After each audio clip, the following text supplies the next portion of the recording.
الرحمن الرحيم الحمد لله الذي أمرنا بالصلاة والحمد لله الذي بعث لنا أكمل الناس صلاة لله وهو سيدنا محمد ابن عبد الله أما بعد اللهم صل وسلم وبارك على سيد الوجود سيد المصلين سيدنا محمد وعلى آله وأصحابه أجمعين. Sahabat-sahabat yang dimuliakan Allah, apakah benar setelah bermakrifat, setelah mengenal Allah, kita tidak perlu lagi sholat? Kata orang tertentu, untuk apa sholat? Allah kan sudah ada dalam diri kita. Kalau sholatnya baru ruku sujud, itu belum sholat. Apakah betul demikian? Teman-teman yang dimuliakan Allah, bukankah Rasulullah atqan nas? Nabi itu orang a'rafun nas, paling bermakrifat. Dan kita tidak menemukan riwayat bahwa beliau meninggalkan sholat sampai hayat beliau berakhir. Maka apabila kita memperhatikan banyak ayat-ayat Al-Quran, kita dapat memahami bahwa di dalam Al-Quran surat Thaha ayat 14, coba lihat bahwa ma'rifat, akhir ma'rifat adalah sholat. Allah berfirman, berkalam kepada Sayyidina Musa. Apa kata beliau? Innani anallah la ilaha illa ana.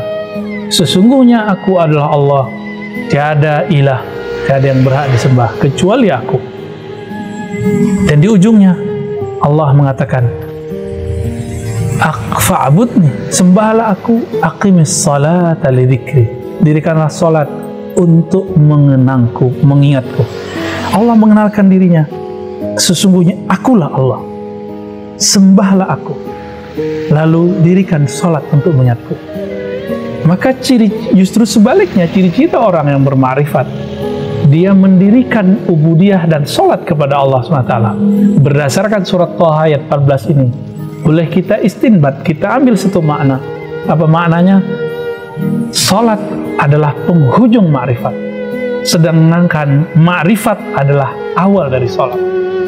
Maka siapa saja yang dia bermakrifat, pasti dia mendapatkan puncaknya, yaitu sholat. Tapi tunggu dulu teman-teman, apakah sholat kita sholat orang-orang yang mengenal Allah, sholat orang yang bermakrifat? Jangan sombong dulu, jangan suuzon dulu dengan orang yang secara kasat mata menurut kita tidak sholat. Jangan sombong dulu dengan orang-orang yang menurut kita secara fisik tidak sholat.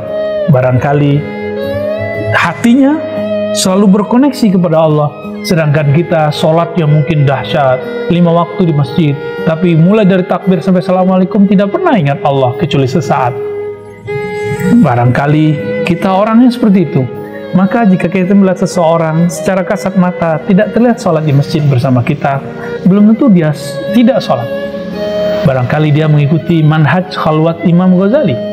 Imam Ghazali mengatakan, jika seseorang takut riya atau khawatir dengan kasaf-kasaf yang berbahaya, karena ada orang tertentu jika dia dibukakan mata batinnya oleh Allah, dia melihat manusia dengan karakternya. Jika karakternya karakter tamak, terlihat seperti babi. Jika karakternya galak, bengis, maka terlihat seperti si guguk, anjing. Maka orang-orang ini diperkenankan oleh Imam Ghazali untuk sementara waktu sholat sendiri, bukan sholat berjamaah. Ini fikih Imam Ghazali yang tidak disepakati oleh Imam Ibnu Salah dan imam-imam yang lain. Imam Subuki juga menolak hal ini. Tapi saya memahami bahwa ini bukan masalah benar dan tidak benar. Ini adalah masalah perbedaan peralihan kondisi. Maka jika kita melihat ada orang yang dianggap ahli ma'rifat, terlihat dalam kasat mata kita tidak sholat, belum tentu dia tidak sholat. Mungkin kita yang merasa sok sudah sholat. Maka teman-teman, mari kita gabungkan makna ayat tadi, bahwa surat Thaha tadi menyatakan Allah mengenalkan dirinya kepada Nabi Musa. Setelah mengenalkan dirinya, puncak dari pengenalan itu adalah beribadah lalu mendirikan sholat. Maka pengenalan ma'rifat tanpa ibadah dan sholat adalah kebatilan yang mutlak. Sebaliknya juga, orang-orang yang sholat tapi tidak mengenal Allah, itu sholatnya juga tidak bermakna, mardud indallah, tidak diterima di sisi Allah SWT. Maka kita menuduh diri kita, jangan-jangan sholatku belum khusyuk. Tidak sibuk memandang orang lain, menjadi juri orang-orang lain. Lalu bagaimana dengan orang-orang yang dia sholat karena mungkin kata dia di ahli ma'rifat, lalu dia sholat cuma beberapa waktu, mungkin hanya 3 waktu atau 2 waktu atau sewaktu saja. Oh, orang seperti ini wilayahnya berbeda. Ini tidak termasuk kepada wilayah ma'rifat. Ini ada perbedaan fikih. Fikih antara Ahlus Sunnah dengan kelompok Syiah Imamiyah. Mereka memang berbeda dalam waktu sholat dengan kita. Mereka mengambil zahir ayat yang ada dalam Al-Quran, aqimis salata liduluki syamsi, sampai akhir ayat, dirikanlah sholat ketika matahari mulai menyingsing, yaitu zuhur dan asar, ya. Kemudian ketika ghurub terbenam, dan Quranil fajar, yaitu kemudian terbit fajar. Disebutkan di sana cuma 3 waktu. Di ayat yang lain disebut tarafain nahar wa zulafan minal lail, 2 ujung siang, awal dan akhir siang. Kemudian zulafan artinya waktu yang dekat dari malam, maksudnya maghrib dan isya. Ini menunjukkan bahwa ada penafsiran di luar sana yang menafsirkan bahwa sholat itu 3 waktu. Tapi dalam periwayatan ulama Ahlus Sunnah yang kita ikuti, Nabi SAW pernah melakukan 2 hal. Pertama, Nabi sholat di awal waktu, maka beliau sholat terlihat 5 waktu pas: zuhur, asar, maghrib, isya, subuh, dengan waktu yang berjarak.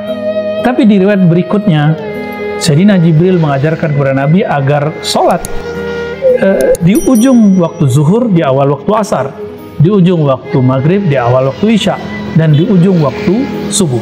Sehingga terkesan yang disebut dengan jamak suri, terkumpul secara zahir, tapi sebenarnya waktunya tetap 5. Seakan-akan waktunya 3. Inilah kemudian yang diabadikan dalam sholat rukhsah yang kita sebut dengan sholat jamak. Maka teman-teman yang melakukan Allah, betulkah ada sholat yang 3 waktu, 2 waktu menunjukkan orang itu berma'rifat? Tidak. Ini adalah perbedaan fikih. Kembali ke permasalahan pertama, berma'rifat adalah awal dari mendirikan sholat. Mendirikan sholat adalah puncak dari ketinggian ma'rifat. Wassalamualaikum warahmatullahi wabarakatuh.